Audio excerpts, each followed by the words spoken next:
नमस्कार साथियों, उम्मीद करता हूँ आप सभी लोग अच्छे होंगे।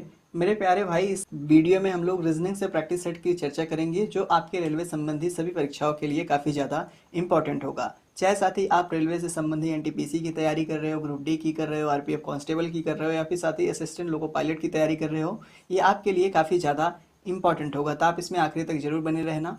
आते हैं डायरेक्टली अपने प्रश्नों को देखते हैं साथी। ये इसका पार्ट नंबर 2 है। इससे पहले एक पार्ट हम लोग डिस्कस कर चुके हैं। अगर आपने उनको नहीं देखा है तो प्लेलिस्ट सेक्शन में जाके देख सकते हो। जो पहला प्रश्न है साथी, आपका एनालॉजी से पूछा गया प्रश्न है। ये आप सभी से कह रखा है, निम्न में से कौन सा नीचे दिए गए संबंध को सही तरीके से पूर्ण करेगा। अब संबंध, ये एनालॉजी किस बेस पे दी गई है, आप सभी को सामने दिख रहा होगा साथी। आपको अल्फाबेट दिए गए हैं, दैट मीन अक्षर बेस एनालॉजी आपका दिया गया है। अब अक्षर क्या है, एफडीए है। इसको किस तरह साथी एमकेएच लिख रहा है, दैट मीन पहले का रिलेशन जिस प्रकार दूसरे से होगा, पहले का संबंध जिस प्रकार दूसरे का होगा, उसी प्रकार तीसरे से संबंध दिए गए ऑप्शंस के बीच अप्लाई करना होगा। अब सबसे पहले हम लोग पता करेंगे एफडीए को किस तरह साथी, एफडीए को किस तरह आपका एमकेएच लिख रहा है। एफ को क्या लिख रखा है साथी, एम लिख रहा है। डी को क्या लिख रखा है साथी, के लिख रहा है। और ए को क्या लिख रखा है साथी, एच लिख रखा है। अब देखो, जब ऐसे एनालॉजी आपसे पूछी जाएगी तो आप सीधा रुख किधर करना, इनके क्रम की तरफ। दैट मीन जो अल्फाबेट में इनका क्रम होता है, जैसे एफ का क्रम कितना होता है अल्फाबेट में साथी, 6 होता है। एम का क्रम कितना होता है अल्फाबेट में, आप सभी भाइयों को पता होगा कितना होता है, 13 होता है। डी का क्रम कितना होता है, 4 होता है। के का क्रम कितना होता है, 11 होता है। ए का क्रम कितना होता है, 1 होता है। एच का क्रम कितना होता है, 8 होता है। अब देखो 6 से 13 के लिए इनके क्रम में कितने का अंतर आ रहा है, +7 का। कितने का अंतर है साथी, +7 का। वैसे ही डी का प्लेस क्रम कितना है, 4 है। के का 11 है। इन दोनों के क्रम में कितने का अंतर आ रहा है साथी, इन दोनों के क्रम में भी +4 का अंतर आ रहा है। वैसे ही बाकियों का निकाल लो। ए का कितना होगा साथी, ए का 1 है, एच का 8 है। इनके में भी कितना का क्रम आ रहा है, +7 का आ रहा है। एज इट इज आप दिए गए अगले, यार कहने का मतलब साथी जो तीसरे पद पर दे रखा है उसका क्रम निकाल लो और उसमें +7 जोड़ दो। जो आएगा वही आपका आंसर होगा। जैसे क्यू का, ओ का, एल का। क्यू का क्रम कितना होता है साथी अल्फाबेट में, 17 होता है। ओ का क्रम कितना होता है अल्फाबेट में, 15 होता है। एल का क्रम कितना होता है अल्फाबेट में, क्रम साथी आप सभी को याद करना पड़ेगा, 12 होता है। क्योंकि आपको क्रम जो है एनालॉजी में भी आपका मदद करेगा। आगे जाकर साथी ये जब कोडिंग डिकोडिंग के प्रश्न आप सॉल्व करोगे उसमें भी मदद करेगा। तो आपको क्रम याद कर लेना चाहिए। क्यू का 17 होता है, 17 में साथी आप 7 ऐड कर दो, 17 में 7 ऐड कर दो। 17 में 7 ऐड करोगे कितना हो जाएगा साथी, 24 होगा। 17 में 7 ऐड करोगे 24 हो जाएगा। तो 24 किसका क्रम होता है, 24 किसका क्रम होता है अल्फाबेट में, आप सभी को पता होगा, एक्स का होता है। वैसे ही 15 में आप 7 ऐड कर दो तो कितना आ जाएगा आपका, 15 में 7 ऐड करोगे साथी 22 हो जाएगा। कितना होगा, 22 ही तो होगा। तो 22 में अगर साथी हम लोग 22 का किसका क्रम होता है, तो 22 आप सभी जानते होंगे वी का क्रम होता है। वैसे ही 12 में आप 7 ऐड कर दो, 12 में 7 ऐड करोगे तो कितना हो जाएगा आपके पास, 19 हो जाएगा। तो 19 किसका क्रम होता है, अगर बात करें 19 की, तो 19 किसका क्रम होता है साथी, 19 आपका अल्फाबेट में एस का क्रम होता है। तो आपके पास आंसर क्या आ गया, एक्स वी एस। क्या आ गया, एक्स वी एस। क्या ये किसी ऑप्शन में दिया गया है, तो आप देखोगे ध्यान से साथी, आपका ऑप्शन नंबर बी में ये दे रखा है। तो ऑप्शन नंबर बी इसका करेक्ट आंसर हो जाएगा। उम्मीद करता हूं साथी प्रश्न आपको आसानी से समझ में आ गया होगा। तो बढ़ते हैं अपने अगले प्रश्न की तरफ, जो आपका कोडिंग डिकोडिंग से पूछा गया प्रश्न है। ये आप सभी से कह रखा है, एक निश्चित कूट भाषा में यदि ग्रीन को क्या लिख रखा है साथी, 20, 92, 22, 21, 3 के रूप में लिखा जा रहा है। दैट मीन ग्रीन को इस तरह आपका ये कूटबद्ध कर रहा है। उसी तरह ब्लू को क्या कर रखा है, 25, 15, 622 के रूप में लिखा जा रहा है। तो उसी कूट भाषा में साथी व्हाइट को क्या लिखेगा। जनरली जब आपका अल्फाबेटिकल कोडिंग डिकोडिंग आपसे पूछे साथी, तो उसमें देख लो क्या देखना है, नंबर ऑफ कितने साथी इसमें मतलब कुल मिलाकर इसमें अल्फाबेट कितने हैं। जितने अल्फाबेट हैं या तो उसके साथ ही एज इट इज क्रम पे लिखा होगा। किस तरह हो सकती है, या तो क्रम पे लिखेगा, या तो क्रम में कुछ जोड़ के लिखेगा, या तो साथ ही क्रम में कुछ माइनस करके लिखेगा, या उसके विपरीत करके लिखेगा। विपरीत का मतलब, जैसे ए का अगर साथी क्रम आपसे पूछूं तो आप कहोगे 1 होता है, तो मैं कहूँ ए का विपरीत कितना होता है, ए का विपरीत कितना होगा साथी, 27 होगा। ए का विपरीत कितना होगा, सॉरी साथी, ए का विपरीत कितना होगा, 26 होगा। सॉरी 26 होगा। अब विपरीत आप कहोगे निकालते कैसे हैं, देखो 27 में से वो जिसका विपरीत पूछेगा उसका क्रम माइनस कर देना। जैसे ए का क्रम 1 होता है तो ए का विपरीत क्या होगा, 26। बी का क्रम पूछूं तो 27 में से बी का क्रम कितना होता है, 2 होता है, तो उसमें माइनस करोगे तो आपका बी का विपरीत कितना होगा साथी, 25 होगा। आशा करता हूं अब विपरीत आप आसानी से निकाल लो। जिनको नहीं निकालना आता होगा, जिनको निकालना आता होगा अच्छी बात है।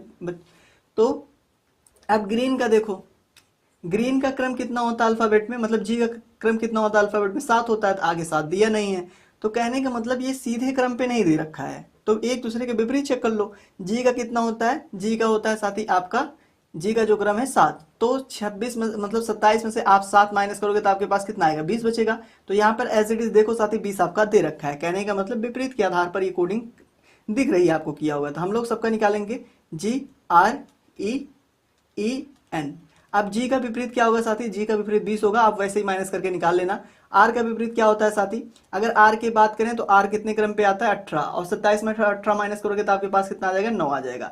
इसका 5 होता है, 27 में से 5 माइनस करोगे साथी आपका 22 आ जाएगा, वैसे इसका भी 22 आ जाएगा। एन 14 होता है, 14 27 में से माइनस करोगे 13 आ जाएगा। कहने का मतलब ये कोडिंग किस प्रकार है साथी, एक दूसरे के विपरीत के आधार पर ये कोडिंग की गई है। तो ब्लू का आप चेक करो, चाहे डायरेक्टली व्हाइट पर अप्लाई कर दो, दैट मीन जिसका निकालना है उस पर आप अप्लाई कर दो, आपके पास समय जैसे रहेगा आपको ऐसे करना एग्जाम हॉल में। तो देखो क्या है, व्हाइट, व्हाइट में WHITE ये अल्फाबेट है। तो W का क्रम कितना होता है आप सभी को पता होगा, कितना होता है 23। अगर 23 में से इसको 27 से माइनस करोगे तो आपके पास क्रम कितना आ जाएगा, 4 आ जाएगा, मतलब पहले के लिए 4, तो सब में 4 दे रखा है। दूसरा H है, H का क्रम कितना होता है 8। अब 27 में से आप 8 को माइनस करोगे तो आपके पास कितना बचेगा, 19 बचेगा। तो H का विपरीत क्या हो गया साथी, 19 हो गया। I का क्रम क्या होता है, I का क्रम 9 होता है, 27 में से 9 माइनस करोगे तो आपके पास कितना निकल के आएगा, आप 27 में से 9 को माइनस करोगे तो आपके पास कितना 18 आएगा, कितना आ जाएगा साथी, 18 आ जाएगा। वैसे टी है आगे ना, वैसे आपके सामने टी है, तो टी का क्रम कितना होता है आपके अल्फाबेट में, अगर मैं पूछूं आपसे टी का क्रम कितना होता है अल्फाबेट में तो आप कहोगे साथी 20 होता है। 27 में से 20 माइनस करोगे 7 आ जाएगा, तो इसका 7। ई का क्रम देखो साथी, ई का विपरीत आप सभी को पता होगा 22 होता है, ई का विपरीत कितना होगा 22। तो 4 19 18 722, 4 19 18 722 आपका साथी किस ऑप्शन में दिया है, तो आप ध्यान से देखोगे आपका ऑप्शन नंबर सी में दिया है, तो option number C correct answer हो जाएगा। उम्मीद करता हूं आसान प्रश्न था, आप सभी को आसानी से समझ में आ गया होगा। अगला जो प्रश्न है साथी श्रृंखला से है, सीरीज से है, तो सीरीज से आपके एग्जाम में खूब प्रश्न आते हैं, तो आप इसको जरूर सॉल्व करना सीख लो। देखो जब भी प्रश्न आपको देखे तो सिंपल पहला लॉजिक क्या लगाना, अगर देखना नंबर्स जो है इसमें देखो जो दोनों मिक्स है तो छोड़, मतलब एक को छोड़ दो, जैसे या तो अल्फाबेट का निकाल लो या तो नंबर्स का निकाल लो। सबसे पहले हम लोग नंबर्स का निकालते हैं। नंबर्स में क्या है साथी, यहाँ पर 20 है, क्या दे रखा है आपका 20 दे रखा है। 20 से 22 से 22 से 24 से 24 से 26 है। इसमें पहला फॉर्मूला क्या होता है, पहला एडिशन हो सकता है, अगर बढ़ती हुई श्रृंखला चल रही है या तो जोड़ा जाएगा या तो साथी गुणा होगा या तो एन फैक्टर चलेगा। एन का फैक्टर मतलब जो पावर्स चलती हैं, ठीक, दैट मीन जैसे 2 की पावर 4, इस तरीके से ये चलता रहेगा। तो सबसे पहले रुख किधर करना है, जोड़ की तरफ। 20 में 2 जोड़ा है तो 22 हुआ है, तो मतलब 2 आपका जोड़ के लिख रहा है। 22 में फिर 2 जोड़ेगा 24 होगा, यहाँ पर 2 जोड़ेगा तो फिर 24 में 2 जोड़ेगा 26 होगा। तो आप भी अगला क्या करोगे, 26 में आप 2 जोड़ दोगे। तो पहला प्लेस किसका आ गया साथी, 26 का, 26 का आ गया। पहला किसका आ गया आपके, सॉरी 28 का, 26 में 2 जोड़ोगे कितना आएगा 28, तो आपका 28 आ गया। अब आपके देखो अगर आप अल्फाबेट का निकालना चाहो तो निकाल लो देखो, या फिर ना निकालो। बच्चों ये आपका एनटीपीसी 2021 में परीक्षा में पूछा गया प्रश्न है। आपके देखो एज इट इज आपका केवल 28 ऑप्शन नंबर सी में दे रखा है, तो आप अगला मत निकालो, ऑप्शन नंबर सी साथी इसका करेक्ट आंसर हो जाएगा। अगला प्रश्न जो है साथी आपका वो दिशा ज्ञान परीक्षण से रिलेटेड पूछा गया प्रश्न है। ये आपसे कह रखा है मोहन कुछ दूर तक आगे बढ़ा, क्या कह रखा है साथी, मोहन कुछ दूर तक आगे बढ़ा और बाएं मुड़ गया, फिर वो 2 बार दाएं मुड़ा और वह पूर्व की ओर मुंह करके जा रहा है। तो प्रारंभिक बिंदु से वो किस दिशा में बढ़ना शुरू किया था, ये आपसे पूछा है प्रश्न। काफी इंपॉर्टेंट प्रश्न है साथी, इस तरीके से प्रश्न आपके एनटीपीसी के एग्जाम में खूब पूछे जाते हैं। ये हालांकि साथी आपका आरआरबी जेईई 30/5/2019 को जो परीक्षा हुई थी उसके तीसरे शिफ्ट में पूछा गया प्रश्न है। तो सबसे पहले आपको डायरेक्शन पता होनी चाहिए, ये आपका साथी पूर्व है, ये आपका पश्चिम है, ये उत्तर है, ये दक्षिण है। उससे पहले अगर आपको कहेगा साथी बाएं मुड़ा तो आप सुई की विपरीत दिशा में घुमाओगे, अगर कहेगा साथी दाहिने मुड़ा तो आप उसको सुई, घड़ी की जो सुई होती है उस दिशा में घुमाओगे, इतना ध्यान रखना। अब कह रखा है मोहन कुछ दूर आगे बढ़ा साथी, उसके पहले बाएं मुड़ा, तो हमें कितना दे रखा है, आखिरी बिंदु दे रखी है। आखिरी वो किस दिशा में जा रहा है साथी, पूर्व की ओर दिशा करके जा रहा है, पूर्व की तरफ मुंह करके वो जा रहा है, मतलब इधर जा रहा है। उससे पहले साथी वो कह रखा है दाई 2 बार मुड़ा है, दाहिने साइड 2 बार मुड़ा है। अब कंसेप्ट यहाँ पे आसान से समझ जाओ, अगर कोई व्यक्ति उत्तर से आ रहा है, मतलब ये अब पूर्व से आएगा नहीं, अगर पूर्व से आएगा साथी दाहिने मुड़ेगा या तो उत्तर जाएगा तो दक्षिण में जाएगा, अगर मतलब दाएं बाएं मुड़ेगा तो उससे हमें कोई मतलब नहीं। अगर कह रखा उत्तर दक्षिण का खेल है, तो अगर कह रखा उत्तर से कोई व्यक्ति आ रहा है, अगर वो साथी अपने दाहिने मुड़ेगा तो किधर जाएगा, हमेशा वो पूर्व पश्चिम की ओर जाएगा। तो कहने का मतलब वो किधर से आ नहीं रहा था साथी, आपका वो जो है पश्चिम से नहीं, उत्तर से नहीं आ रहा था, तो बचा क्या, दक्षिण से। तो वो दक्षिण से आ रहा था, तो दक्षिण से आ रहा था, किधर मुड़ गया साथी, अपने दाहिने मुड़ गया, तो क्लॉकवाइज घूम गया, तो वो किधर जाने लगा, पूर्व की तरफ। तो पहला आपका ये हो गया। दो बार, एक बार तो दाईं ओर मुड़ गया, इससे पहले भी वो दाईं ओर मुड़ा है। अब कोई व्यक्ति उत्तर की तरफ साथी जा रहा है, या तो साथी वो पूर्व से आएगा या तो पश्चिम से आएगा। अब देखो, अगर वो साथी आपका पश्चिम से आएगा, तो पश्चिम से आएगा, अगर दाहिने घूमेगा तो दक्षिण की तरफ जाने लगेगा। तो कहने का मतलब है साथी यहाँ वो पूर्व से आ रहा था। किधर से आ रहा था, पूर्व से इससे पहले आ रहा था, दो बार आपने दाहिने घुमा दिया। अब उससे पहले वो किधर, बाएं मुड़ा। बाएं किस साइड से मुड़ेगा साथी, आपका पश्चिम में जाएगा। किस साइड से मुड़ेगा, आपका पश्चिम में जाएगा। तो साथी जाहिर सी बात है, अगर दक्षिण से कोई व्यक्ति आ रहा है तो वो अपने साथ ही बाएं मुड़ेगा, तभी वो हमेशा पश्चिम में जाएगा। तो अब पहला जो व्यक्ति है, प्रारंभिक बिंदु आपकी ये है, वहां से वो किस दिशा में बढ़ना शुरू किया था, तो साथ ही आपकी ये दिशा उत्तर है। तो उत्तर आपका किस ऑप्शन में दिया है, उत्तर आपका ऑप्शन नंबर सी में दिया है, तो ऑप्शन नंबर सी साथ ही करेक्ट आंसर हो जाएगा। अगला जो प्रश्न है आपका वो ब्लड एंड रिलेशन से पूछा गया प्रश्न है। ब्लड रिलेशन से पूछा गया प्रश्न जो होते हैं वो एग्जाम में बहुत आते हैं, तो आप आसानी से इनको सॉल्व करने की विधि जरूर सीख लो। अब देखो ये प्रश्न क्या कह रखा है, कह रखा है सूजल जो है एक्स की सास के पति वीर का इकलौता बेटा है। क्या कह रखा है, सूजल जो है एक्स की सास के पति की वीर का इकलौता बेटा है। अब कशिश सूजल की पत्नी है, सूजल की केवल एक बहन है जिसका नाम विमरा है। एक्स का विमरा से क्या संबंध होगा। आप देखो यहां से किसका निकालना है, एक्स और विमरा का। तो सूजल की जो मतलब एक ही बहन है सूजल, तो सूजल से हम लोग संबंध निकालना साथी शुरू करते हैं। किससे, सूजल से निकालेंगे। किससे साथी, हम लोग सूजल से निकालना सारा संबंध शुरू करते हैं। तो यहाँ पर सूजल है, यहाँ पर कौन है साथी, सूजल है। अब देखो सूजल जो साथी कह रखा है, सूजल की कशिश जो है वो सूजल की पत्नी है। तो सबसे पहले यहाँ पर पत्नी का रिलेशन बता दो। किसका रिलेशन, पत्नी का। कौन है साथी, पत्नी उसकी कशिश है। कौन है, कशिश है। ठीक, अब इसको समझ में आया। और बहन देख लो, बहन भी बता दिया इस साइड, आप बहन भी इसको बता दो। बहन कौन है साथी, उसका बिमरा है। बहन क्या है, बिमरा है। ठीक, बहन बिमरा है। अब प्रश्न कह रखा है सूजल एक्स की सास के पति वीर का इकलौता बेटा है। सूजल कौन है, एक्स की सास के पति वीर का इकलौता बेटा है। तो वीर कौन है साथी, वीर का इकलौता बेटा है ना। तो वीर कौन है, वीर जो है साथी वो सूजल का पिता है, क्योंकि उसी का इकलौता बेटा है। तो वीर साथी उसका कौन है, पिता है। वीर पता मतलब पिता। तो कौन है साथी, ये इनका इकलौता बेटा है। तो इकलौता बेटा का आप रिलेशन निकाल लो, इकलौता बेटा। अब देखो वीर जो है साथी, सूजल जो है वो वीर के मतलब इनकी साथी जो वीर है मतलब सूजल जो है इनका बेटा हो गया। अब प्रश्न कह रखा है एक्स की सास के पति, एक्स के सास के पति वीर, एक्स के सास के पति वीर। तो किसके पति हैं साथी, एक्स के। एक्स कौन है, एक्स कौन है साथी, इसके जो मतलब एक्स की सास के पति वीर का इकलौता बेटा है। तो साथी आप इस जगह किसको रख लो, आप इस जगह पति को रख लो, कोई पति है साथी। ठीक, अब यहाँ जो बिंदु है मतलब ये जो बिंदु है ये कह रखा है एक्स की सास। तो एक्स हम लोग यहाँ पर कोई बिंदु मांग लेते हैं। एक्स की सास जो है साथी, इनमें रिलेशन क्या है, एक्स की ये सास है। तो सास के पति दैट मीन ये आपकी मेल फीमेल हुई। तो इनके जो पति हैं वो वीर हैं, उनका बेटा कौन है, सूजल है। अब देखो इनके पिता है मतलब साथी जो वीर है और सूजल, ये दोनों पिता पिता हैं। अब इस व्यक्ति का वीर क्या है, पति है। तो मतलब ये आपकी फीमेल है, तो किसकी माता हो जाएंगी साथी, ये सूजल की क्या होंगी, माता होंगी। सूजल की क्या होंगी साथी माता होंगी। अब देखो सूजल की ये माता हो गई, तो सूजल की माता इनकी सास लगती हैं। दैट मीन साथी सूजल की माता अगर सास लगती हैं, तो कहने का मतलब है साथी जो सूजल में रिश्ता होगा और एक्स में रिश्ता होगा। सूजल और एक्स का क्या रिश्ता है साथी, इनका जीजा होगा ना, जीजा साले की रिलेशन है। क्या, जीजा साले की। क्योंकि साथी अगर उनकी माँ सास है तो उनका बेटा इनमें जीजा साले की रिलेशन है। अब अगर जीजा है एक्स तो उनकी ये बहन है, तो इनमें क्या रिलेशन हो जाएगा साथी, एक्स और बिमरा में पति पत्नी का। किसका रिलेशन होगा साथी, पति और पत्नी का। तो पति किससे पूछा, एक्स का बिमरा से क्या रिलेशन है। तो साथी एक्स का बिमरा से किसका रिलेशन है, पति का रिलेशन है। किसका साथी, पति का। तो पति आपका ऑप्शन नंबर ए में दे रखा है, तो ऑप्शन नंबर ए इसका करेक्ट आंसर हो जाएगा। अगला जो प्रश्न है साथी ये गणितीय संक्रियाओं से रिलेटेड प्रश्न है, आपके एग्जाम में पूछे जाते हैं। ये कह रखा है यदि जी का अर्थ क्या है, जोड़ है। तो आप एक साइड कर लो, जी का अर्थ क्या है साथी, जोड़ है। एच का अर्थ क्या है, एच का अर्थ गुणा है। जे का अर्थ क्या है साथी, घटाना है। के का अर्थ क्या है, भाग है। अब कह रखा है इस इक्वेशन का मान, जनरली आप इन्हीं अल्फाबेट को इस इक्वेशन से बदल दो, आपका आंसर आ जाएगा। जैसे 125 दे रखा है, उसके बाद जे है, जे का मतलब क्या है, माइनस है। फिर 110 कर दो, उसके बाद के दे रखा है, के का मतलब क्या है साथी, भाग है, तो भाग रख दो।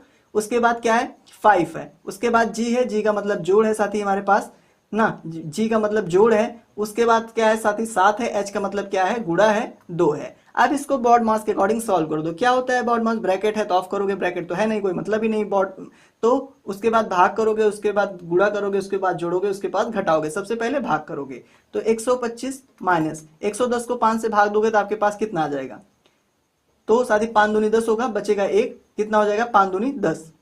अगर करोगे इसको 5 दूनी 10 फिर 5 दूनी 10 तो आपका कितना आ गया 22 प्लस 7 दूनी इसको करोगे कितना हो जाएगा 14। अब 125 और 14 जोड़ दो क्योंकि दोनों जोड़ है, मतलब जोड़ करेंगे पहले, तो करोगे तो आपके पास कितना आ जाएगा 5 4 9 हो जाएगा साथी, 2 1 कितना हो जाएगा 3 हो जाएगा, तो कितना हो जाएगा 139 में से 22 घटा दो, तो घटाओगे आपके पास कितना आ जाएगा आप साथी 119 मतलब 139 में से 22 को घटाओगे तो आपके पास कितना नजर आने वाला है, आपके पास 117 आ जाएगा। कितना आएगा साथी 117, 117 आपका ऑप्शन नंबर ए में दिया है, तो ऑप्शन नंबर ए इसका करेक्ट आंसर हो जाएगा। अगला जो प्रश्न है साथी आपका वेन आरेख से पूछा गया प्रश्न है, और वेन आरेख के लिए किसमें बताना है आपको, चेरी के बीच, आम के बीच, फल के बीच। आसान सा वेन आरेख खींचा जाएगा, आप सभी जानते हो, क्योंकि फल के अंतर्गत आम चेरी दोनों आएंगे, जबकि आम और चेरी में कोई संबंध नहीं है, अलग अलग फल होते हैं, तो इनमें अलग आरेख खींचोगे। सबसे पहले आम खींचेंगे, इन मतलब सॉरी बच्चों, सबसे पहले फल खींचेंगे, उसके अंतर्गत आम चेरी दोनों आ जाएगा, लेकिन चेरी और आम में कोई रिलेशन नहीं होगा, तो इस प्रकार का कुछ आपका आकृति बनेगी, जो कि ऑप्शन नंबर डी में दे रखा है, तो option number D correct answer हो जाएगा। अगला प्रश्न साथी आपका कथन रिलेटेड प्रश्न है, कथन और निष्कर्ष पर आधारित प्रश्न है। इसमें आपको कथन को ध्यान से पढ़ना होता है, उसके आधार पर आपको निष्कर्ष चुनना होता है, चाहे साथी सामान्य लाइफ में आपका जो कथन है वो गलत ही हो। पहला कथन क्या कह रखा है, इसमें आप वेन आरेख खींच लिया करो जब भी ऐसा प्रश्न पूछे, सभी पुरुष जो है वो क्या है रोबोट हैं। तो अगर हम लोग पुरुष का आकृति ब्लैक से खींच रखे हैं, सभी पुरुष क्या है साथी रोबोट हैं, तो रोबोट का पिंक से हो गया। आप कह रखा है सभी रोबोट जो है मशीन है, तो सभी रोबोट मशीन के अंतर्गत आएंगे, तो कुछ इस प्रकार की आकृति आपकी बनेगी। अब निष्कर्ष क्या है, कह रखा है सभी मशीनें जो हैं वो पुरुष हैं, सभी मशीनें जो हैं वो पुरुष हैं। अगर साथी सभी पुरुष रोबोट हैं और सभी रोबोट पुरुष हैं, तो सभी पुरुष मशीन होंगे, सभी पुरुष मशीन होंगे, परंतु सभी मशीनें पुरुष नहीं हो सकती, तो पहला निष्कर्ष आपका गलत है। दूसरा कह रखा है कुछ रोबोट जो है साथी वो पुरुष हैं, तो कुछ रोबोट जो है वो पुरुष हैं। अब देखो क्या कुछ रोबोट पुरुष हैं साथी, अगर आपसे मैं पूछूं क्या कुछ रोबोट जो हैं वो पुरुष हैं, तो आप सभी बताओगे क्या, बिल्कुल कुछ हैं सभी नहीं। क्या साथी, कुछ हैं सभी नहीं, दैट मीन कुछ का रिलेशन हो सकता है इन दोनों के बीच, लेकिन सभी का रिलेशन नहीं होगा। तो दूसरा जो निष्कर्ष है साथी वो गलत, सही दे रखा है, दूसरा निष्कर्ष क्या दे रखा है, सही दे रखा है। तो ऑप्शन नंबर किसमें केवल दूसरा निष्कर्ष पालन करता दे रखा है, तो ऑप्शन नंबर सी में दिया है, तो ऑप्शन नंबर सी साथी करेक्ट आंसर हो जाएगा। अगला प्रश्न आपका सीटिंग अरेंजमेंट से पूछा गया प्रश्न है साथी। ये कह रखा है गीता जो है 40 छात्रों के समूह में शीर्ष पे 8वें स्थान पर आती है, तो उससे नीचे से स्थान क्या होगा। ऐसे जब भी प्रश्न आए टोटल नंबर्स में से आप साथी उसका जो है वो माइनस कर दो, मतलब नीचे से माइनस कर दो, और उसके बाद उसमें क्या करने वाले हो, जैसे ये प्रश्न आपसे पूछ रखा है साथी। अब इसमें कह रखा है सिंपल 40 में से 8वां स्थान, मतलब 40 में से आप टोटल क्या करोगे, जो स्थान है उसको माइनस कर दोगे, तो टोटल में से जितना स्थान है उसका माइनस कर दोगे। उसके बाद क्या करना है साथी, अब देखो एक स्थान किसी मतलब 2 स्थान किसी एक व्यक्ति के लिए तो हो नहीं सकता, तो उसमें एक आप ऐड कर दो, ठीक, क्योंकि स्थान तो ये रिजर्व होगा ही। तो 40 में से 8 को माइनस करोगे तो आपके पास कितना आ जाएगा साथी, 40 में से आप 8 को माइनस करोगे 32 आ जाएगा, उसमें एक जोड़ दोगे तो आपके पास 33 आ जाएगा। 33 आपका किस ऑप्शन में, तो ऑप्शन नंबर बी में है, तो ऑप्शन नंबर बी साथी करेक्ट आंसर होगा। अगला प्रश्न यानी प्रश्न नंबर 10 साथी आपका पूछ रखा है चित्र में कुल मिलाकर त्रिभुजों की संख्या कितनी है। जब भी आपसे त्रिभुज गिनने को पूछेगा तो उसमें एक लॉजिक लगाना, सबसे पहले आप क्या करोगे, एक आकृति वाले त्रिभुज गिनोगे, फिर 2 आकृति वाले त्रिभुज गिनोगे, फिर 3 आकृति वाले त्रिभुज गिनोगे, अगर उससे भी ज्यादा होंगे तो आप उनको भी गिनोगे। जैसे इसमें एक आकृति वाले गिने तो आपको यहाँ 1 दिख रहा है, 2 दिख रहा है, 3 4 5 और 6, तो एक आकृति वाले त्रिभुजों की संख्या कितनी है साथी, 6 है। अब 2 आकृति वाले काट देख लो, 1 और 2 को मिलाकर मतलब एक आकृति बन सकती है त्रिभुज की साथी, ये आपका एक त्रिभुज बन सकता है, तो 2 आकृति वाली ये हो गई, और इधर देखोगे आप ये भी आपका 2 आकृति वाला साथी त्रिभुज हो गया। तो कहने का मतलब 2 आपको दिख रहा है साफ साफ। उसके बाद देखो साथी ये भी आपका 2 आकृति वाला त्रिभुज बन रहा है, दैट मीन ये देखो 2 आकृति वाला त्रिभुज इधर भी बन रहा है, 2 आकृति वाला त्रिभुज इधर भी बन रहा है, तो कुल मिलाकर साथी 2 आकृति वाले त्रिभुज कितने हो गए, 4 हो गए।